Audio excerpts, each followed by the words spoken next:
They say land remembers. Maybe that's why I could still feel my wife's presence every time I stepped onto the porch of our lake cabin. The way the floor creaked under my boots, the scent of cedar soaked into the old beams, and the morning light that filtered through the same lace curtains she hung 15 years ago. That cabin wasn't just a building. It was the last piece of her that still felt alive in the world. I'm not one for drama. After retiring from the Army Corps of Engineers, I'd chosen peace over conflict fishing over phone calls and solitude over suburban small talk. So when I inherited that narrow stretch of lakefront property outside Willow Bend Ridge, tucked just past the HOA's official jurisdiction, I thought I'd found sanctuary. The property line was old, predating the formation of the Willow Bend Ridge HOA by several decades, and though the paved road ended where the HOA's influence thinned, my gravel path curved quietly toward the water like it had always been there. I kept to myself. I paid my county taxes. I kept the grass trimmed and the trail clear for the occasional hiker. My cabin had no internet, no satellite dish, and no ornamental landscaping. Just a wood stove, a rain barrel, and a stone bench my wife carved her name into after the cancer went into remission, though it didn't stay there for long. The trouble didn't start big. It never does. The first letter came in a glossy envelope with the HOA's gold-stamped seal on it. Dear homeowner, it began already a mistake since I wasn't one of theirs. It informed me of a voluntary survey of properties adjacent to HOA boundaries and invited me to review aesthetic standards being considered for the greater Willow Bend lakefront community. I tossed it, figured it was some real estate nonsense or an overreach with no teeth. Then came the second letter and the third, each one a little firmer. They said my cabin lacked visual harmony with community design. They mentioned unpermitted structures and maintenance concerns. I started keeping the envelopes. I made a folder. Still, I didn't respond. I knew they didn't have jurisdiction. I should have responded. The woman behind all this was Karen Whitmore. I didn't know her yet, not really, but I'd seen her. Tall always in a red HOA-branded windbreaker even on sunny days, clipboard in hand, walking like she owned every blade of grass she passed. She didn't wave. She didn't smile.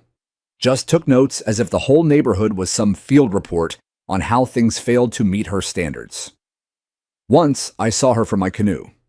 She was standing at the edge of the HOA-maintained trail that skirted the public side of the lake. She stared at my dock as I tied the boat up, then disappeared into the woods with her phone held high like she was taking pictures. That day, I got a letter about unauthorized shoreline alterations. I brought out the plat maps. My father had given them to me when I was 26. Original surveys from the 1970s, notarized and recorded with the county with easement diagrams and handwritten notes in my grandfather's pen. My property included 50 feet of shoreline and the inlet gate to a water control valve system my great-uncle had installed before World War II to irrigate his adjacent farmland. That farmland had long since been leased out to a commercial grower who sold to the HOA for their neighborhood agriculture program. In other words, I owned the water they used to grow their soybeans. Still, I kept my head down.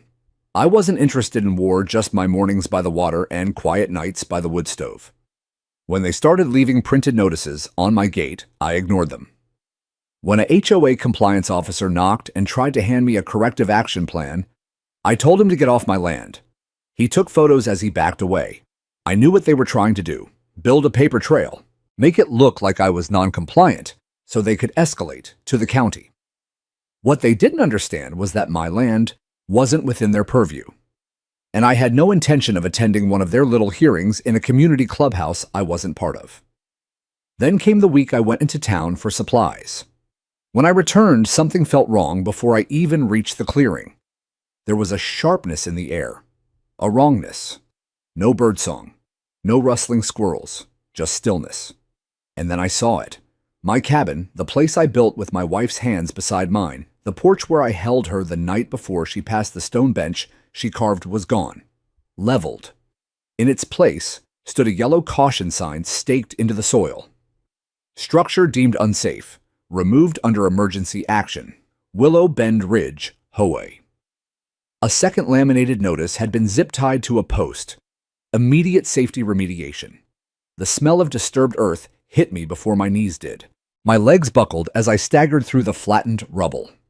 They hadn't even bothered to move the foundation stones, just smashed everything, dragged it out with heavy machinery, and left behind splinters, mud, and silence. I don't remember sitting down, but when I looked up, the sun was already setting and my fists were coated in dirt. A part of me broke open in that moment, something deeper than anger, older than pride. My wife was gone again, and this time, it wasn't illness. It was arrogance. That night, I didn't sleep. I sat by the lake with the plat maps in my lap and a lantern by my feet. My eyes burned, but I read every clause, every easement, every signature. I highlighted the code identifying the water rights. Then I walked down to the old irrigation valve, ran my hand along the rusted steel casing, and opened the lock. The hiss of the pipe echoed across the lake. They wanted a fight. They were about to find out I didn't lose well. The next morning, I stood at the edge of what used to be my porch, watching the mist rise off the lake like smoke from a funeral pyre. I hadn't cried. Not when I came back to rubble. Not when I found the bench split clean down the center, my wife's name sheared off by a backhoe. But that morning, I came close. There was a silence in the land that didn't feel natural. The birds had stopped singing. Even the wind held its breath. Then I heard tires on gravel. A white Ford Explorer with the HOA crest printed on the side rolled up slow like it had all the authority in the world.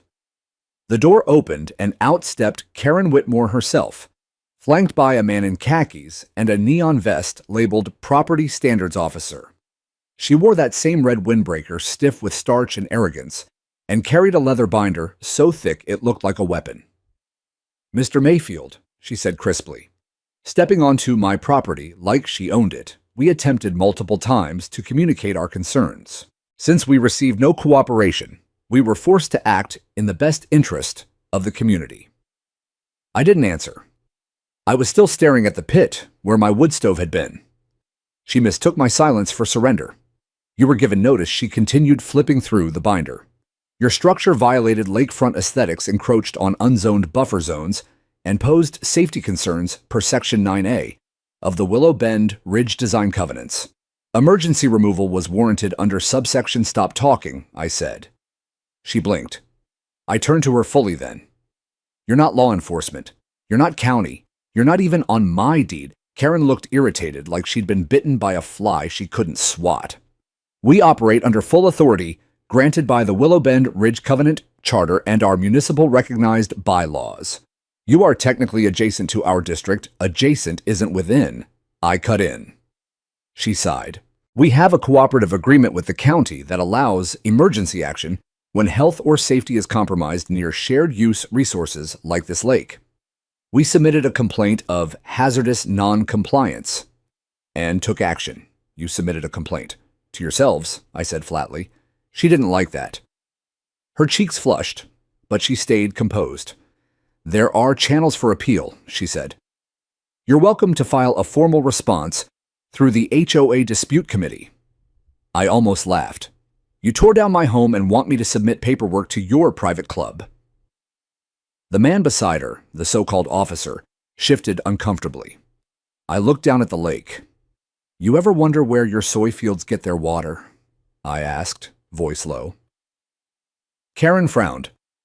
"They're irrigated from the east side ag lines. Community water allotment." "Wrong," I said, still not looking at her. "That system is older than your HOA. It was built by my great-uncle in 1942. Updated by the state with my team in 91. The intake valve sits on my property, and the deeded rights are still in my name. You've been using my water for over a decade under a grandfathered lease agreement the HOA never bothered to check." Now she looked nervous. "Under county law," I continued, "I am allowed to regulate flow during periods of dispute or environmental concern. You demolished a private cabin built pre-charter. You trespassed. And now your soybeans are about to get very, very thirsty." The silence that followed was glorious. Karen narrowed her eyes. "You're bluffing." "I'm not." She reached for her phone. "We'll escalate this. You're in violation of water equity statutes. You go ahead and call the county. I said, finally turning to meet her eyes. Ask for Charlie Rutledge. He was my supervisor in the Department of Natural Resources. He signed the rights transfer to me in 2003. He'll tell you exactly what I'm allowed to do. Karen's face froze. She didn't move, but her grip on the phone changed. Like she suddenly realized I wasn't just some old man with a tattered flag and a shotgun in the shed. I was someone who'd been quiet, not because I was weak, but because I knew how to strike clean. They left not long after that, their SUV kicking up a storm of dust on the way out. Karen didn't say goodbye. The man in the vest gave me a look half pity, half fear. I walked down to the valve box and tightened the lock. The flow was already reduced to a third. By the next week, the reduction would become noticeable. Fields that had once been a brilliant green would fade.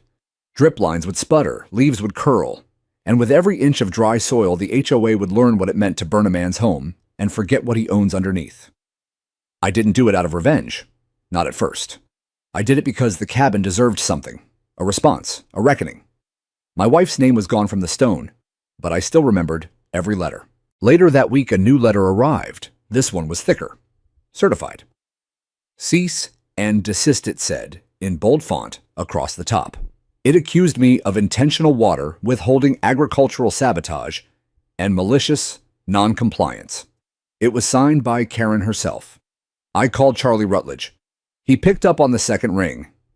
Thought I might hear from you, he said. Heard something went down by Willow Bend.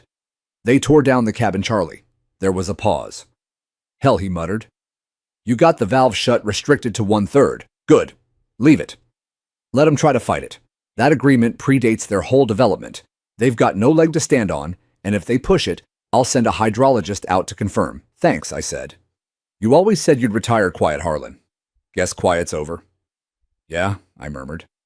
Guess it is. The next time I drove into town, I noticed something new on the bulletin board at the diner: emergency HOA meeting. AG crop crisis.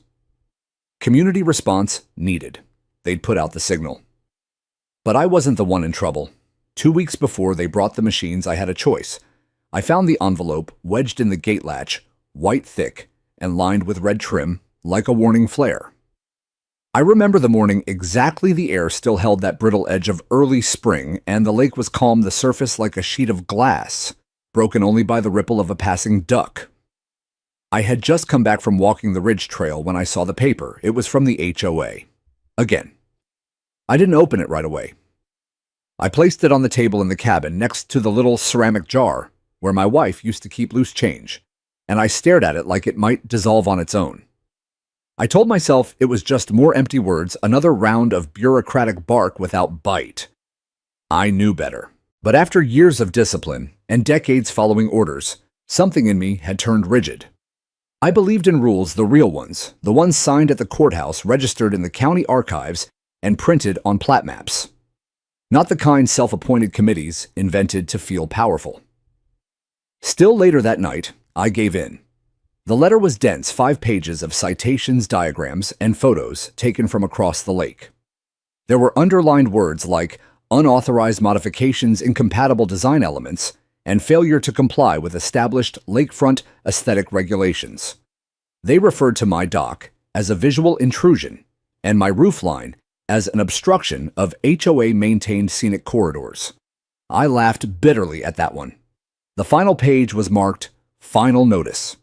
It threatened emergency remediation under HOA Resolution 1378B. The last sentence hit like a hammer. Failure to comply will result in immediate corrective action without further notification, as allowed under emergency authority provisions ratified by the board. They'd decided. This wasn't a request, it was a promise. I called the HOA number listed at the bottom more out of frustration than anything. No answer.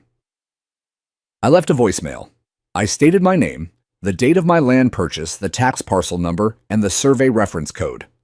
I explained clearly and calmly that my cabin predates the HOA, lies outside their jurisdiction, and is protected by grandfathered property rights. I asked for a callback. I never got one. Instead, a few days later, I noticed a white SUV parked on the trailhead near the lake. Someone was taking photos again, this time from a tripod mounted between the trees. I walked down the hill, boots crunching over dry pine needles, and caught a glimpse of the same clipboard-wielding man I'd seen with Karen. When he spotted me, he quickly packed up his gear and climbed into the vehicle without a word. The next day, I received a packet from the Willow Bend Ridge Compliance Department. It included copies of their bylaws and a form labeled Voluntary Structure Review Request. The note attached was handwritten in elegant script. "We strongly encourage your cooperation before the scheduled compliance review. Respectfully, K. Whitmore." That was the first time I felt the shift. The sense that this was no longer just an overzealous HOA president with a checklist. It was a campaign, a quiet siege. Still, I didn't act. I didn't call a lawyer. Didn't go down to the county office to file an official preemptive injunction. I believed naively, maybe stupidly, that they wouldn't dare touch what wasn't theirs. That no HOA in its right mind would bring in bulldozers for a technicality. But I'd forgotten something critical. Karen wasn't in her right mind. I found that out for certain the following Saturday. There was a neighborhood open house along the main boulevard of Willow Bend. Realtors, HOA members, and potential buyers all buzzing around golf carts and catered food. I went only because the diner in town was closed for a plumbing issue, and the HOA had advertised free pulled pork sandwiches. I should have turned around the second I saw the banner "Celebrate a Unified Vision. Future of the Willow Bend Lakefront." On one of the booths, there was a display, a giant foam board rendering of Lake Harmony redevelopment plan. In it, there were picnic lawns, paddleboard docks, and a trimmed shoreline with modern eco-cabins, all built in sleek lines where my old cabin stood. I stood there staring at it until a woman approached. "You must be Mr. Mayfield," she said brightly, offering a hand. She was young, polished, wearing a name tag that read City Planning Liaison, HOA Partnership Committee. "I'm sorry," I said. "That structure right there, where did you get that image?" "Oh!" she said, glancing over at the board. "That's the Phase 2 expansion model. It's still under review, but we're working closely with the HOA to consolidate some of the privately held shoreline parcels.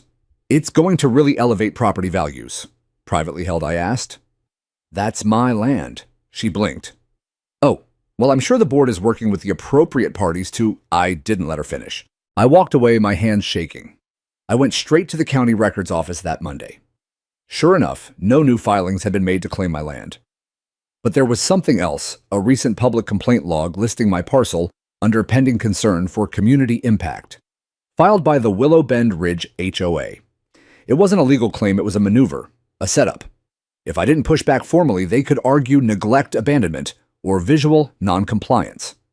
And once those boxes were ticked, their charter allowed for corrective community beautification efforts. In other words, they'd manufactured a path to tear my place down. That night, I drove back to the cabin and sat on the old bench beside the water. The sun dipped behind the hills, and the shadows stretched long across the lake. The valve station buzzed quietly behind me, steady like a heartbeat. I should have fought harder then. I should have lawyered up, should have called the sheriff, but I didn't, because I still believed in the boundary lines, inked on paper. I believed they meant something. I didn't know that Karen Whitmore's favorite hobby was crossing lines no one gave her permission to touch. And I had just given her the perfect opening. It started with a tremor, not the kind you feel beneath your feet, but in the pit of your stomach, where instinct goes before reason catches up. I was up before dawn, as usual, the percolator bubbling on the stove, and the mist curling low over the lake. I had just poured my first cup when the distant metallic clank echoed from the tree line. My first thought was deer fencing. Maybe the growers were reinforcing the irrigation barriers again. But then I heard the engine. Heavy, throaty. Not a truck, not a pickup, a bulldozer. I rushed outside barefoot, still holding the mug eyes scanning past the woods down toward the old trail that cut through the HOA boundary. That's when I saw the flash of yellow between the trees. Earth mover. Big one. And behind it, another vehicle flatbed, hauling equipment.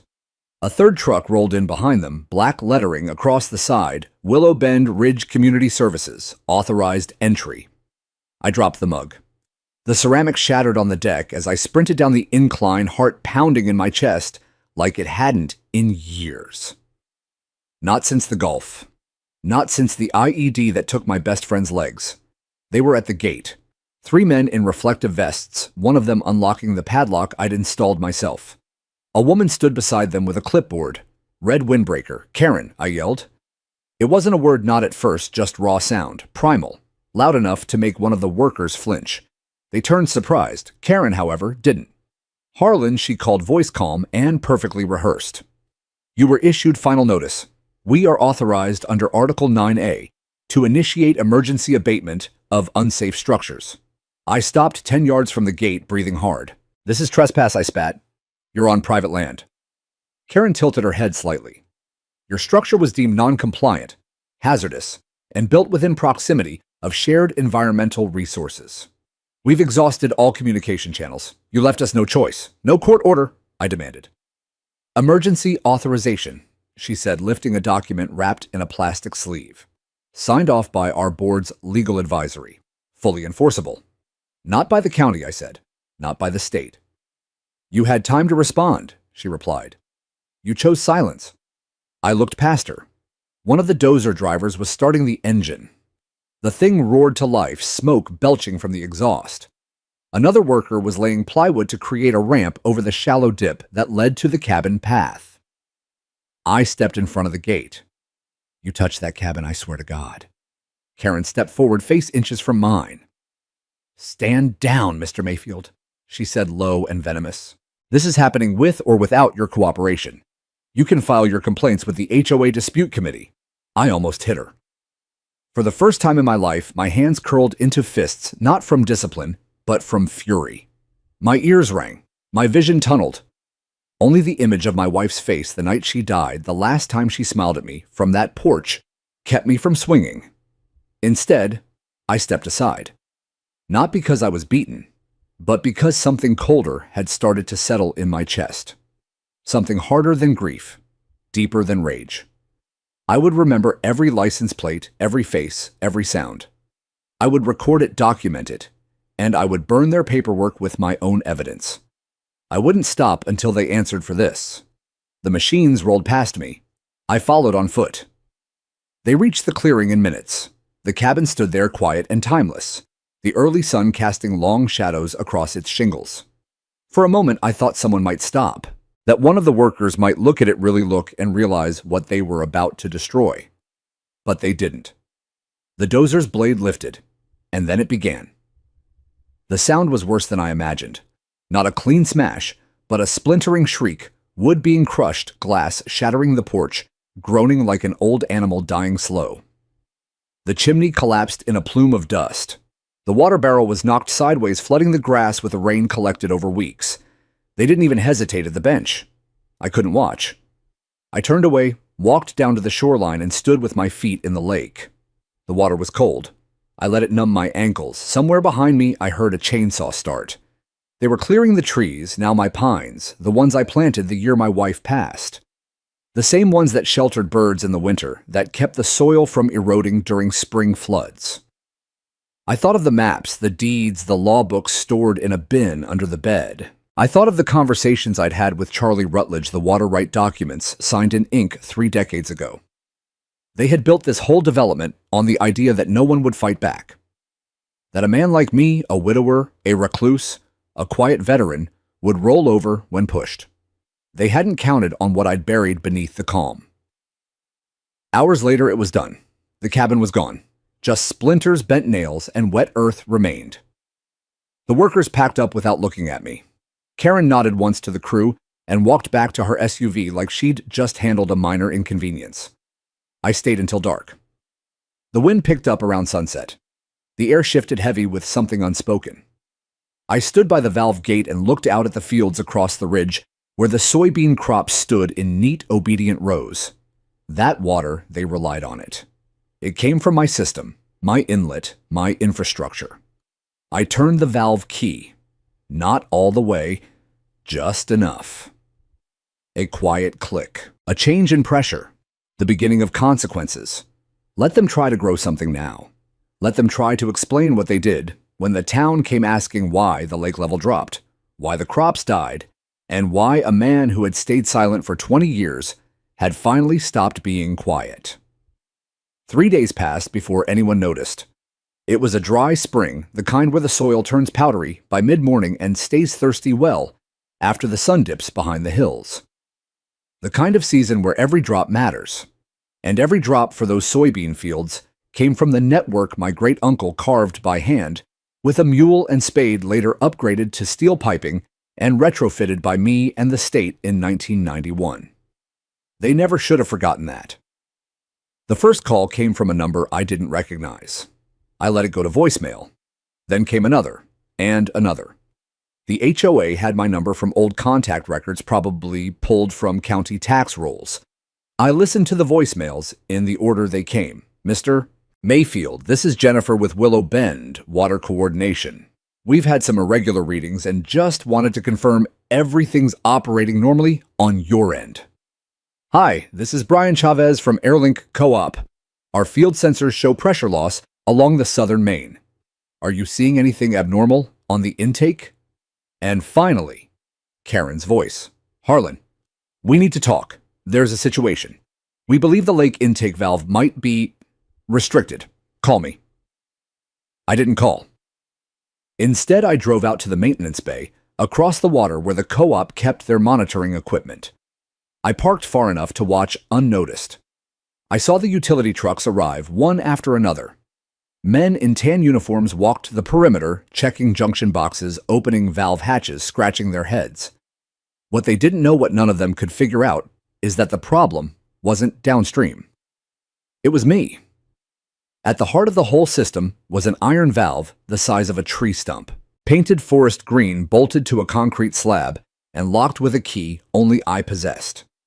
That valve controlled 70% of the flow toward the southbound line that fed the fields behind Willow Bend's East Road, a line their entire HOA agriculture initiative depended on.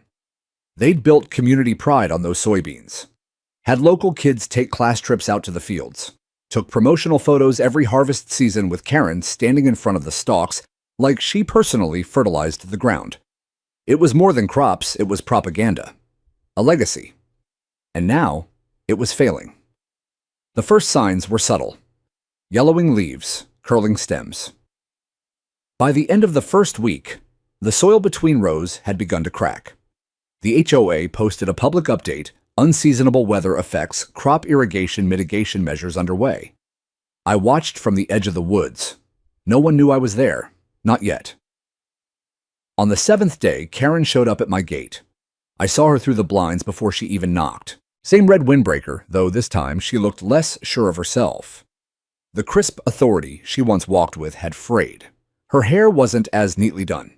Her clipboard wasn't in hand. Just her alone with nothing but a shaky smile. I opened the door and said nothing. May I come in? She asked. No. Her smile faded. I think we've had misunderstandings. I wanted to apologize. You want water, I replied. Her jaw clenched. Our records indicate you reduced flow intentionally, she said. Which under the cooperative agreement signed in 1999 could be interpreted as, that agreement expired in 2009, I interrupted. It was never renewed. You've been operating on assumed access since then. I allowed it because no one bothered me.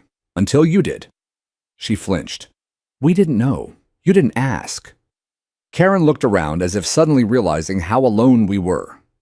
The lake behind her shimmered low and still.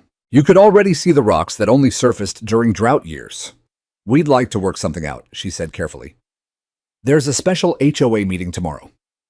I'd like you to attend. Present your concerns. We're willing to revisit certain decisions. Decisions like destroying my home. She swallowed. We overstepped. That's not an apology. Silence stretched between us. I could feel it pressing down on her. Finally, she tried again. We're willing to offer restitution. I folded my arms. We'll draft a settlement proposal, she added. Monetary compensation. A public acknowledgement. Repairs to the shoreline. It would be better for everyone if we could resolve this internally. No. Karen's voice hardened. You'll be seen as retaliatory. It will reflect poorly, Karen, I said. I don't care how I'm seen. You flattened my wife's memorial bench. You tore apart the one place on earth that still felt like home.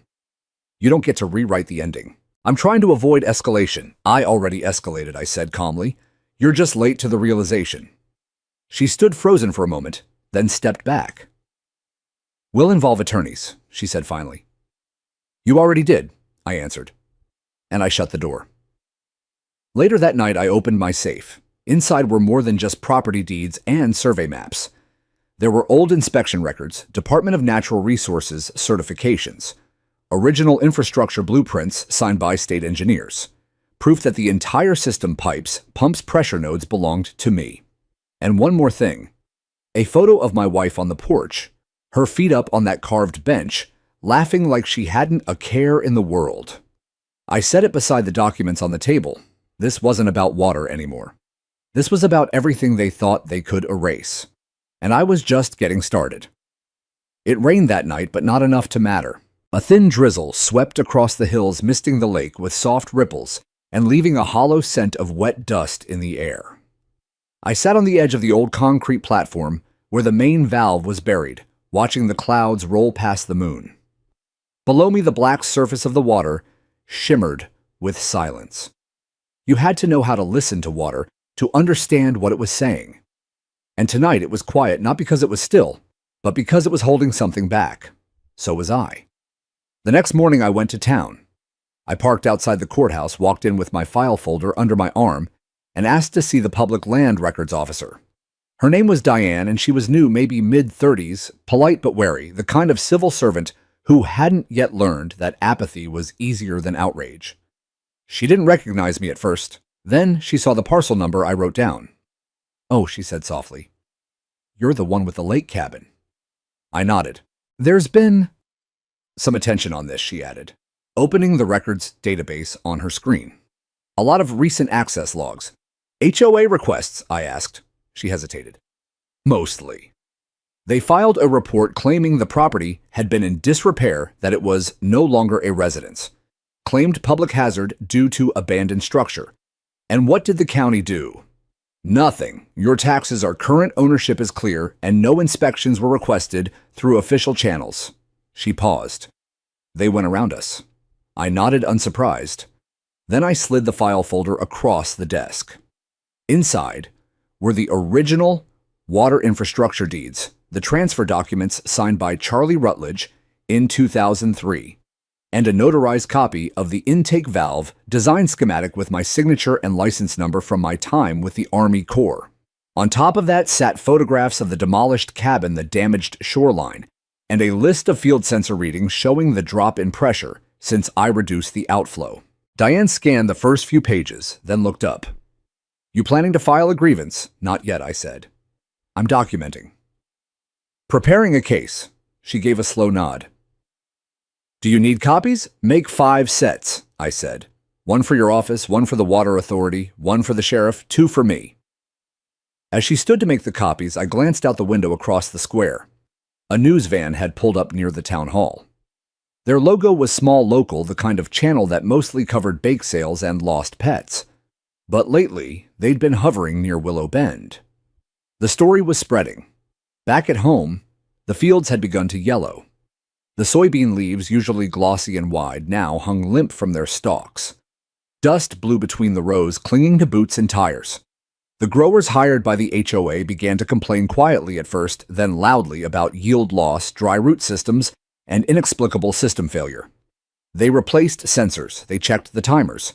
Nothing changed, because I had turned the valve again.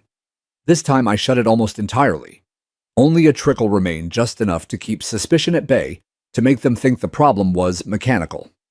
But the real reason sat buried in rusted iron beneath my land, inside a lock they couldn't break, and a pipe they couldn't reach without crossing a legal line they no longer dared to touch.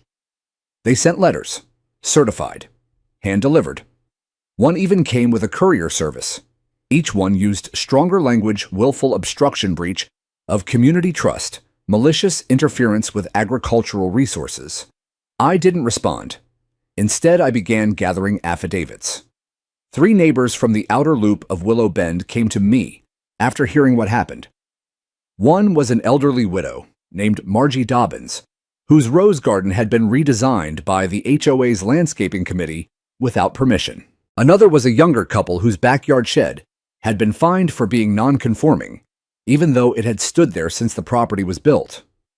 The third was a local handyman, former Marine, who had once been fined $1,000 for parking his work trailer on the street for less than an hour. They were angry. More importantly, they were willing to talk. We met quietly in my barn, away from HOA ears. I recorded their statements. I took photos of their letters, emails, citations, and notices. We formed a timeline. We charted a pattern, one of overreach, intimidation, and administrative abuse masquerading as community beautification. The real story wasn't just my cabin. It was a pattern of control. Karen had built her HOA into a fiefdom. She used bylaws as weapons and committees as shields. But what she didn't count on, what people like her never counted on, was what happens when the quiet ones get organized. I contacted a lawyer named Terrence Myers, older, semi-retired, with a reputation for hating HOAs. He'd taken on 3 similar cases in the last 5 years and won all of them. He agreed to meet after reviewing my file. His first question: "Do you have a smoking gun?" I handed him a USB drive. "It's a recording," I said, "of Karen admitting the cabin demolition was approved internally without any county coordination. I recorded it on my porch. She didn't know." Terrence smiled slowly. "That'll do." He filed an official tort claim within the week, naming the HOA board, the president, the property officer, and the private demolition contractor as defendants in an unlawful destruction and trespass case, seeking damages for property loss, emotional distress, and environmental violation. Word spread fast. By the time the next HOA board meeting convened, it wasn't in their clubhouse, it was in the town gymnasium, moved due to high community interest. Over 100 residents showed up. So did the press. Karen tried to maintain control, but the questions kept coming. About the soy fields, about the water, about the demolished cabin, about her failure to coordinate with the county. Then one of the neighbors from our little group stood and asked, "If Mr. Mayfield owns the water system, why have we been pretending the HOA does silence?" That was the moment the narrative cracked. I watched Karen's face from the back row. It was the first time she looked afraid. The letterhead said Kaufman, Slater & Briggs, a firm I recognized. High-priced, loud corporate. The kind of firm HOAs hire when they want to make someone feel outgunned. The packet they sent was thick, certified. Delivered by a man in a gray suit who didn't meet my eyes when he handed it over. I opened it at the kitchen table, the one I'd dragged out of the rubble and propped up on bricks in my barn like some relic from a better time. Inside 36 pages of legal language, most of it inflated nonsense. The first half demanded the immediate restoration of full irrigation service to all Willow Bend adjacent community agricultural zones, citing implied easement and historic cooperative use. The second half was a threat couched in legalese but clear as day. If I didn't comply, the HOA would seek an emergency injunction and pursue damages for lost crop revenue and willful negligence. It was all bluff. They had no deed, no access easement, no contract in force. I checked it all twice with Terrence. Still, the intent was obvious. They weren't just trying to restore the water. They were trying to scare me. I called Terrence that afternoon. He answered on the second ring. "They're threatening a lawsuit," I said. "Of course they are," he replied, calm as ever. "They're hoping to shake you down before the truth goes public. What's our next move?" He chuckled softly. "We don't flinch. I've already filed our own motion to dismiss their injunction, and we're petitioning the court to open a formal discovery process into HOA internal communications about your property. You think they'll settle? Not yet. Karen's not the backing down type, but give it time. They always crumble when the lights come on." He was right. The pressure was mounting. The local news had picked up the story.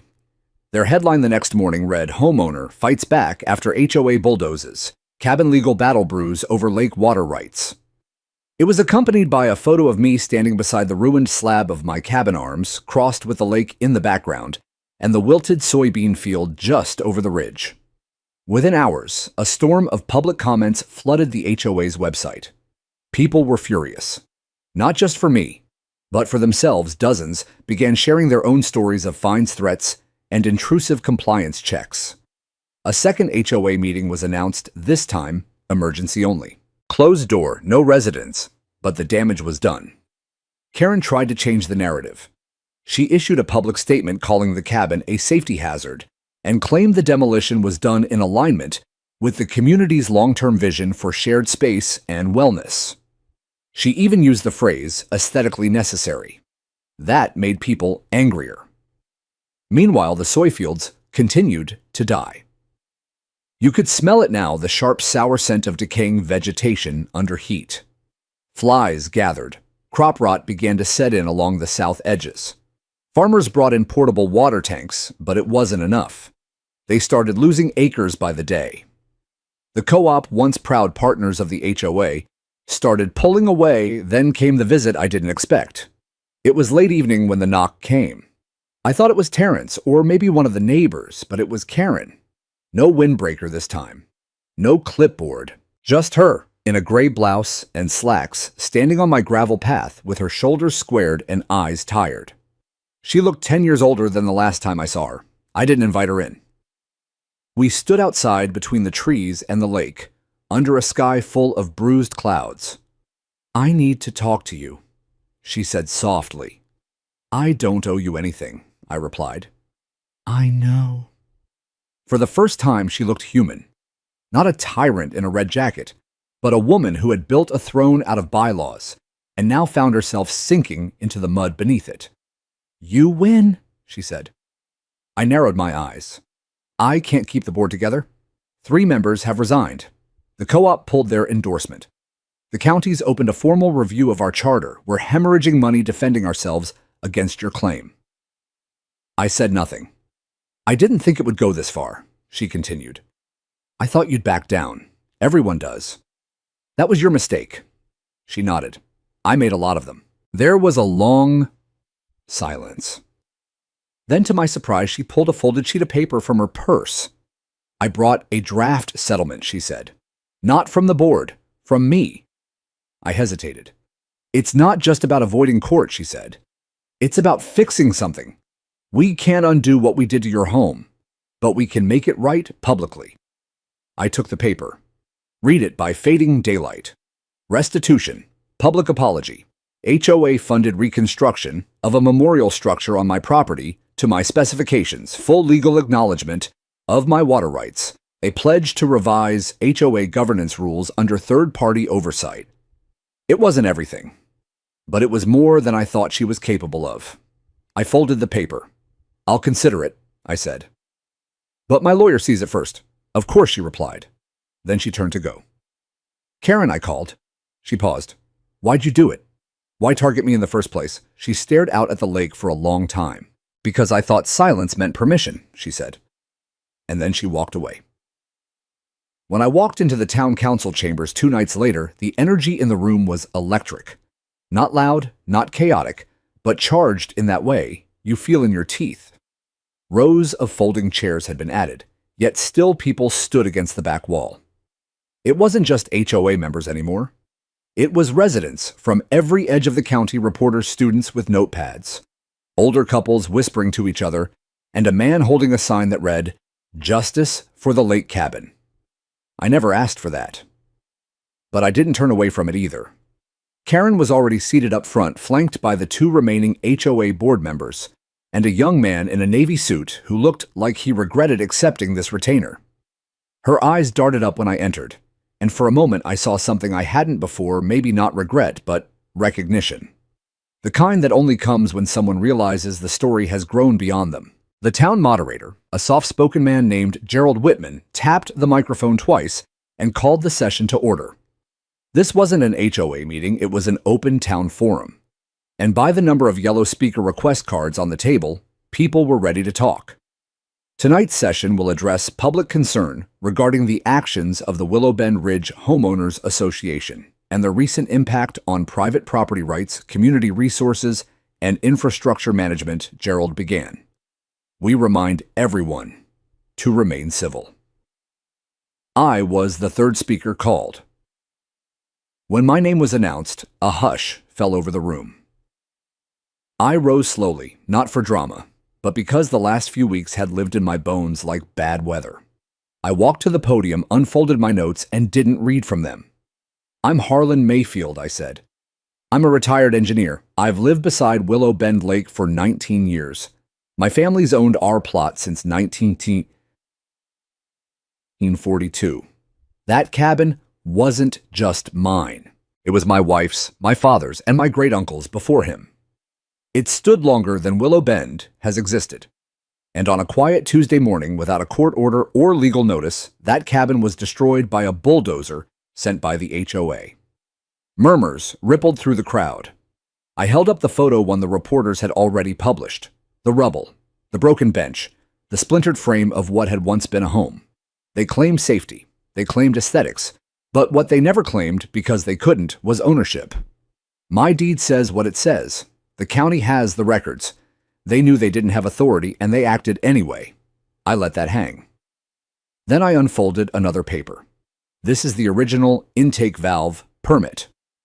Registered 1974, updated 1, and transferred to me in 2003.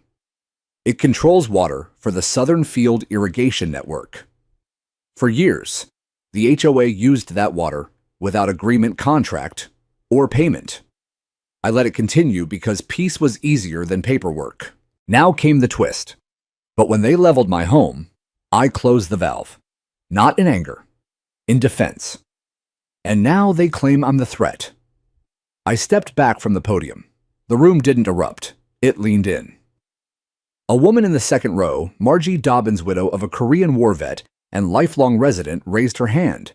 Gerald nodded, and she stood. "My rose garden," she said firmly, voice cracking slightly. They cut it down, said it was too disruptive to sidewalk continuity. 50 years those bushes stood. I never gave permission. Another hand went up, then another. A man spoke about being fined for a basketball hoop nailed to a tree. A young mother spoke of cameras installed near her yard.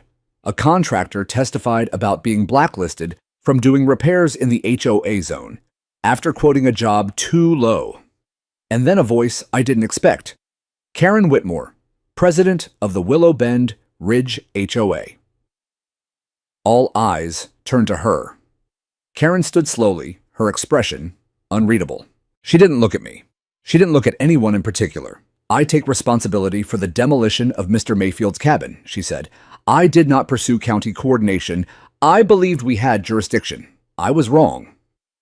Gasps. Rippled, then silence. She continued. "The HOA failed to respect property boundaries. We overstepped in our interpretation of enforcement. We allowed a culture of control to override our duty of service. I offer my formal resignation as president, effective immediately." Someone in the back clapped. Then someone else. Soon the room was standing, not in applause, not in celebration, but in relief. The kind that comes when a weight finally lifts, when truth breaks the surface after being held underwater too long. Later that evening, as people filed out, reporters surrounded me. Microphones, lights, questions.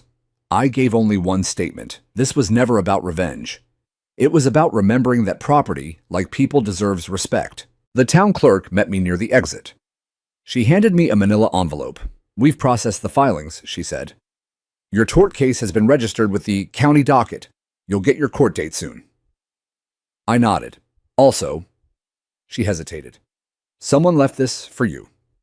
She handed me a sealed envelope, no name. Inside was a photo of my cabin years ago, still whole. My wife sitting on the steps with a fishing pole across her lap. On the back, a handwritten note. "I saw her every morning. She always waved. I never said hello. I wish I had. I'm sorry." No signature. Just an anonymous piece of humanity, one final offering of grace. That night, I returned to the lake and sat by the valve, the moonlight turning the surface silver. The cabin was gone. But something deeper had returned. A voice, a boundary, a truth that no windbreaker could flatten. The courtroom was smaller than I expected. It smelled like old wood and hand sanitizer, and the walls were lined with portraits of long-dead judges whose eyes seemed to follow everyone who entered. I sat on the left side with Terrence beside me, his tie a little crooked but his focus razor sharp. Across the aisle sat the HOA's remaining counsel. Two attorneys from Kaufman, Slater, and Briggs, flipping through binders as if they could flip away guilt with paper. Karen sat at the defense table alone. She wore black, not her usual sharp red or corporate gray. Her hair was pulled back in a tight knot, and her eyes were hollow in a way I hadn't seen since the night she showed up at my cabin with that folded settlement paper. She didn't look at me not once, not when I entered, not when the judge called the hearing to order, not even when the photos of the demolished cabin were handed to the clerk. The judge, a woman named Margot Lee, was known for her intolerance of nonsense. I'd seen her once before, years ago, in a case involving a neighbor's disputed septic line. That case took 15 minutes. She'd ruled without fanfare and left both parties stunned with her clarity. This one was going to take longer. The case was structured around two key allegations. First, the unlawful demolition of a private residence without county approval or court-ordered authorization. And second, the unauthorized use and obstruction of a private water system essential to public agricultural infrastructure. In short, they tore down my home, and they did it while depending on my water. Terrence began calmly. He presented the deed, first clean notarized and recorded decades ago.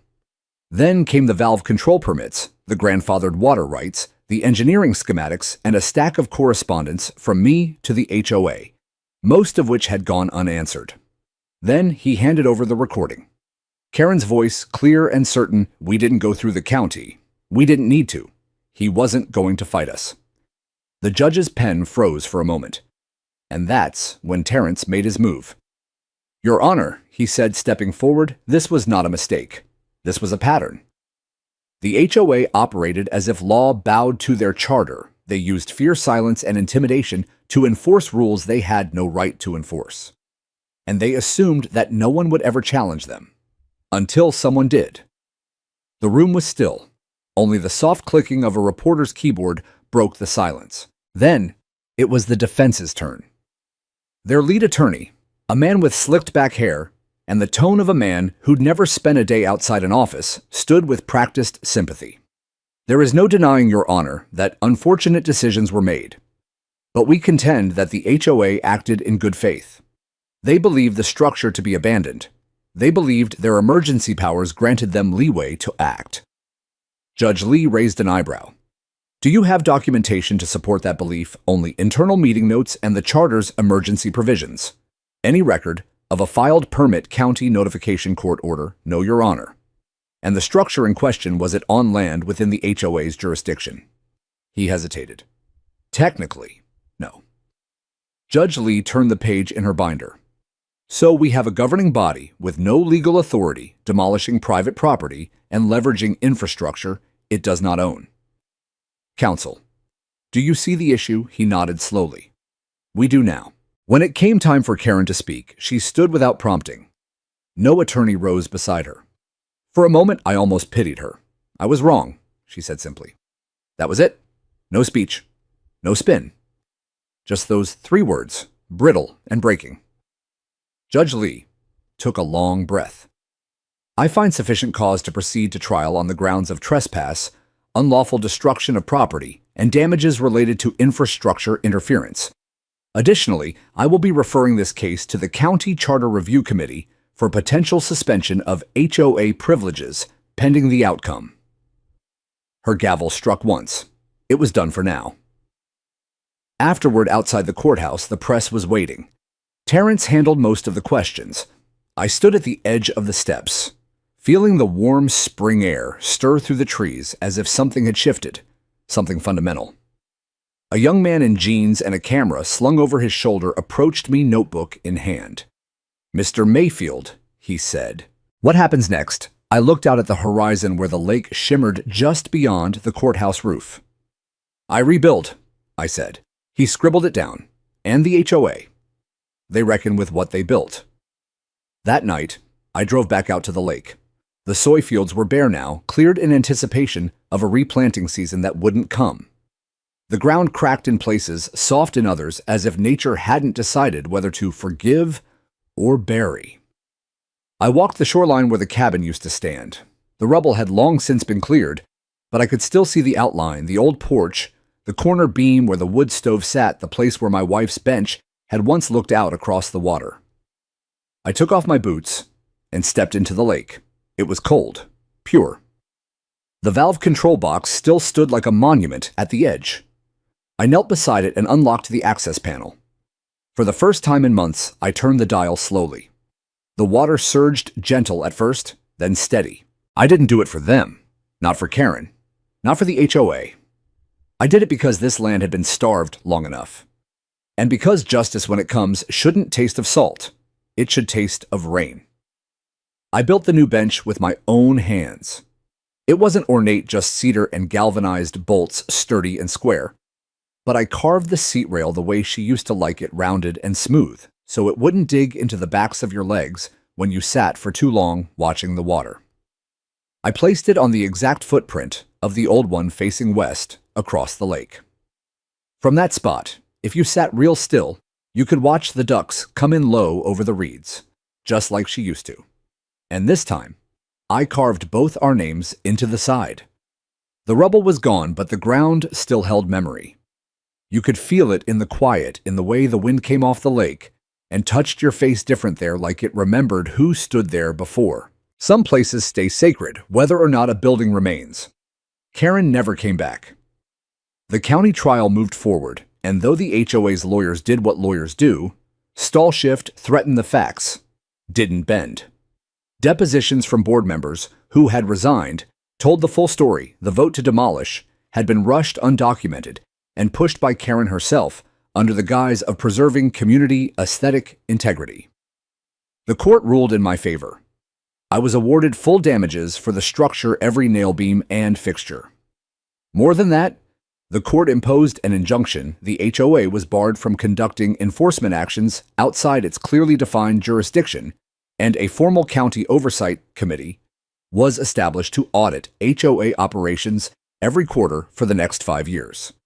Karen faced civil penalties, and more devastating for her public loss of reputation. She didn't just lose her role, she became a cautionary tale in real estate seminars and law blogs, the president who bulldozed too far. I took a portion of the settlement, not all, and used it to rebuild something modest. Not a cabin this time, not really. More like a shelter. A single-room retreat, open air, on one side with a roof for rain and a cot in the corner. I didn't need much, just a place to sit, to listen, and to remember. The bench stayed outside.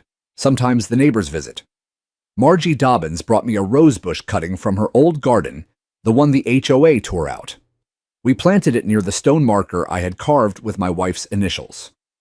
The young couple with the shed that had once been fined brought over fresh lumber and helped me build a small footbridge across the drainage path that used to flood. And the ex-Marine handyman showed up unannounced one Saturday with a thermos of black coffee and a toolbox. He didn't say a word, just handed me a wrench and started fixing the dock. It was never about just me. When power goes unchecked, it spreads like mold, quiet, unseen, until it touches everything. But when someone pushes back, when someone says no more, the cracks let in light. One evening, as summer finally leaned in, I got a letter. No envelope, just a folded note left in the mailbox tied to my fence with a string. It read, "You reminded us this land isn't just managed, it's lived on. Thank you." No signature, just that, and I think that was enough. The lake filled again. Slowly, quietly, the shoreline returned to its old self. The ducks came back. The fish stirred beneath the surface, and the soy fields. They were fallow for a season. But eventually, new growers came in, ones who signed real agreements, ones who sat at my table, shook my hand and said please instead of comply. We worked out a water-sharing plan with the county's help. Sustainable, legal, fair. Not everything heals, though. There are still mornings when I reach for the coffee pot and expect to hear her humming in the next room. Or I find myself pausing at the sound of tires on gravel, half expecting another clipboard and windbreaker on the other side of the gate. But then I look out across the lake and remember that the silence now means something else. Not fear, not grief. Peace. It comes slow, like water through a valve, but once it flows, it stays. I sit on the bench sometimes and trace the letters in the wood. Our names side by side. I speak to her out loud when no one's around. I kept it safe, I say. Even when they tried to take it, I kept it safe. And if I listen closely, I swear the wind answers, not with words, just with stillness. And in that stillness, I know she hears me.